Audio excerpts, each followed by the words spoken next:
Hi, my name is Taufikur Rahman, and my student ID number is 25001108.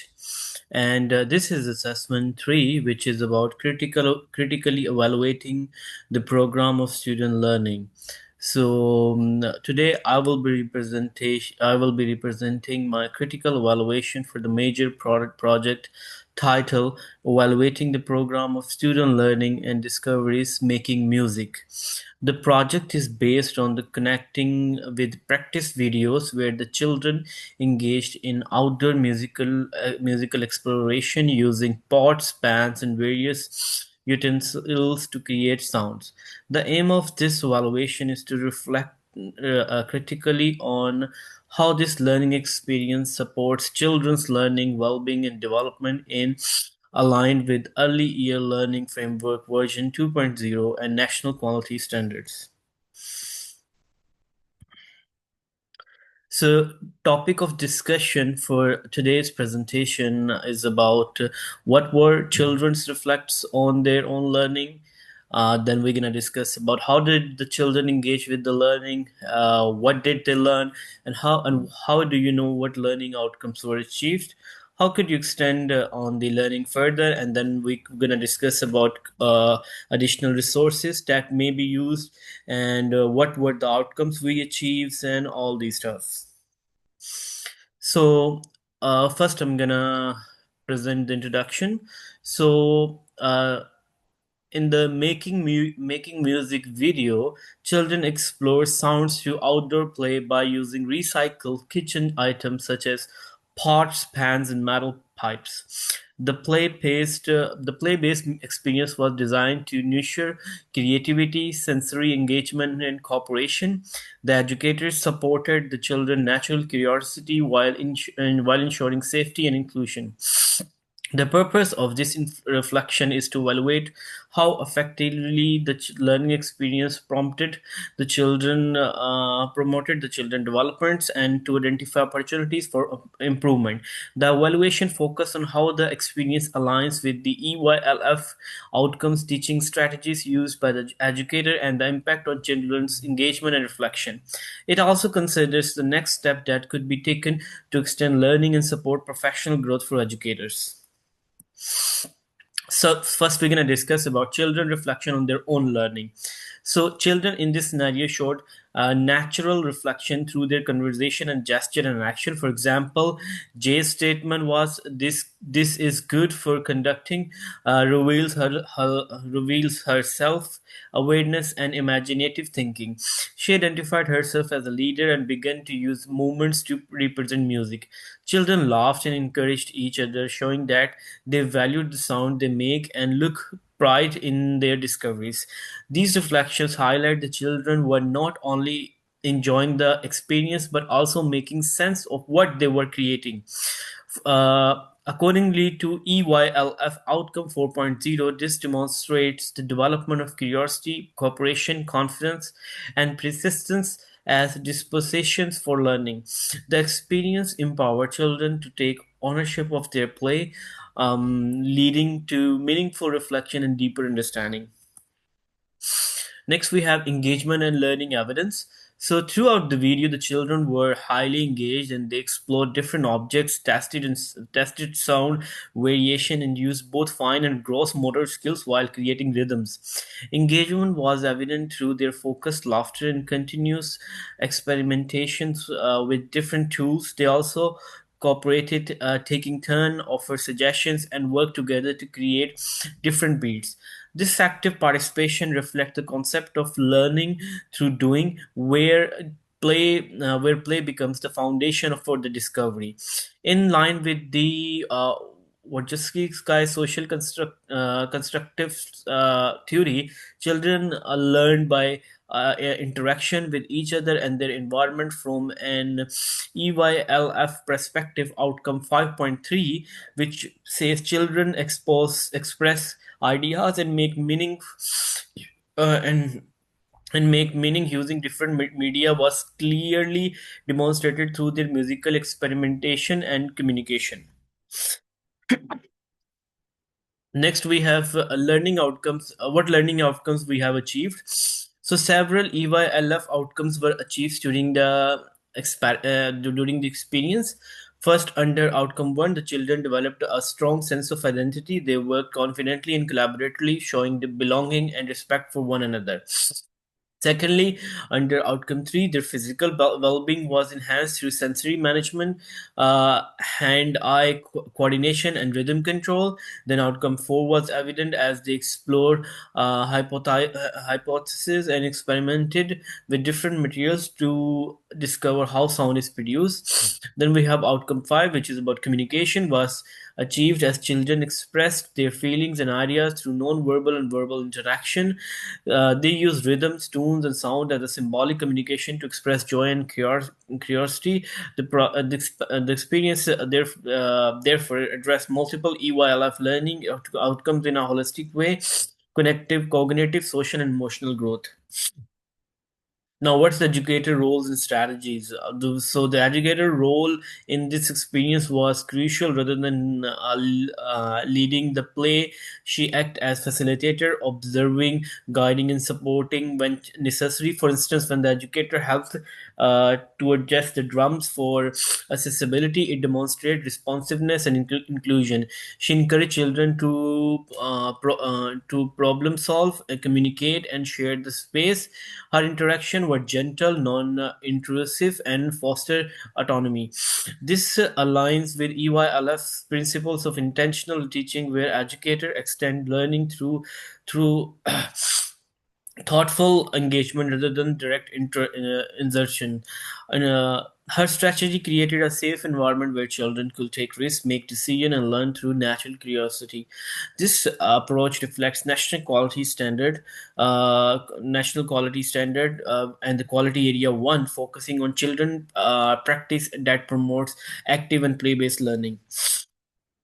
Now we can extend the learning further. So while the experience was effective, there are several ways it could be extended. The children could be introduced a new type of instruments such as homemade shakers, drum, and xylophones, made from recycled material. The children could also introduce rhythms and tempo games to develop listening and time skills, incorporating music from different cultures such as Aboriginals clapsticking on or African drumming could promote inclusions and respect for diversity.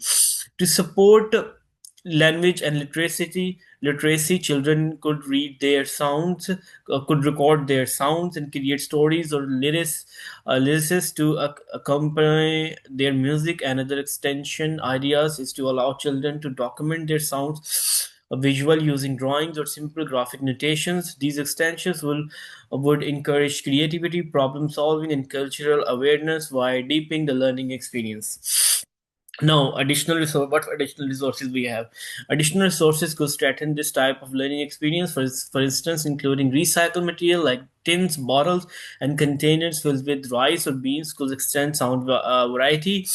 Digital tools such as sound recording apps could help children listen, replay, and evaluate their own creation. Visual ads like poster of musical instruments and waves, or maybe cultural music could add meaning to the experience.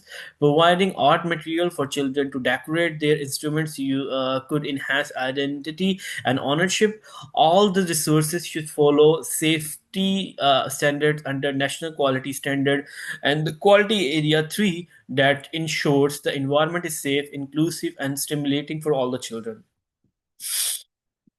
Now, compliance with the national regulation in EYLF. The experience aligns closely with both national regulations and the EYLF version 2.0 principles. Accordingly to Regulation 73 and 74, the process must preparate, must be a the process must promote learning through play and be developmentally preparate and include regular reflection. This process meets those criteria basically. So EYLF principles such as secure, respectful, and reciprocal relationships were demonstrated through the educators' interactions and the children's cooperation. Partnership with families could be built by sharing. recordings or photos of the children, music making at home. And the experience also supports ongoing learning and reflective practice as the educator observe, evaluates, and plan further steps. From an NQS perspective, this connects to quality area 1 and 3 and 5, emphasizing children practice, environment, and relationship. Now we're going to discuss the critical reflection. So, now critically reflecting on overall experience, what worked well. So what worked well was the open-ended question and children-led structure that encourage creativity and social engagement. The educated successfully facilitate without interrupting children natural exploration, creating a balance between guidance and autonomy. What could be improved includes providing quieter zones or noise cancelling headphones for children sensitive to sounds, ensuring full inclusion. Another improvement could be incorporating diverse culture music to expand children's awareness of global rhythms and traditions. And next time, what we can do, it could be valued to include digital tools for recording and reflecting on sound patterns, as well as encouraging children to create group performances. This reflection from the foundation for the next planning cycle, where the continuous improvement becomes a part of the educator practice. Professional learning and collaboration. Sharing reflection with colleagues is a vital for professional growth, and collaborating with other educators can lead to co-planning music-based learning experiences and exploring innovative teaching strategies. Attending professional workshop on music integration can deepen understanding of how sound plays support cognitive and emotional development.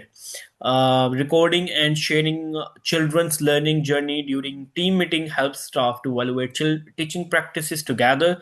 This reflective process aligned with NQS Quality Area 7, which is about governance and leadership, which promotes continuous improvement through reflective and teamwork. Through professional dialogue, educators can also share strategies for inclusivity, sensory play, cultural awareness. Collective reflection builds strong curriculum process that are informed, inclusive, and effective.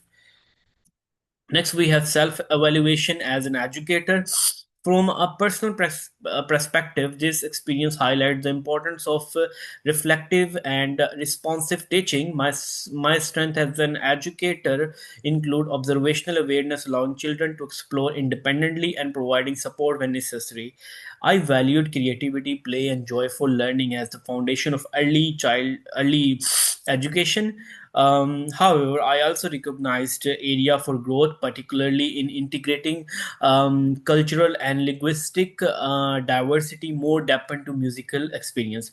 My learning goal moving forward is to develop including strategies that meet the needs of the children with diverse sensory or communication preferences. They align with my teaching philosophy. This basically align with my teaching philosophy, and the philosophy is that learning is collaborative journey where children and educator explore, create, and grow together. Future future practice improvements. So, looking ahead, there are several improvements I plan to make. Firstly, implementing ongoing reflection logs will help document observation and track progress over time. Secondly, I will integrate music into daily routines, such as using soft rhythms during transition or nap times to support emotional regulation. Thirdly, children could be encouraged to perform their music in small groups, boosting their confidence and teamwork skills. Then, additionally, collaborating with families by creating taking home sound kits could extend learning beyond the center. Finally, these regulations will feed into a continuous cycle of planning, acting, and evaluating, which is central to high quality educational early educational practice. Now, conclusion. So, in conclusion, the discovery making music experience demonstrate how playful, sensory, and rich learning supports children holistic development. Through this experience, children explore sound, rhythms, and creativity through building a confidence, identity, and social connection. The educator intentional teaching approach provided structure while maintaining children autonomy. Critical reflection reveal opportunities for extending learning, such as integrating cultural diversity, enhancing sensory inclusions, and using digital tools for reflection. Then this evaluation reinforced that reflection is not an endpoint, but the beginning of a new planning cycle. Through reflection, educators strengthen their practice, improve curriculum quality, and ensure every children learning journey is supported meaningfully and respectfully. So these are my references, which is in APA 7 style. So finally, I would like to acknowledge the key frameworks and sources that guided this reflection, which are Australian Government Department of Education, Australian Children Education Care Quality Authority. Thank you for listening to my presentation and reflection on this beautiful creative learning experience based on making music. Thank you.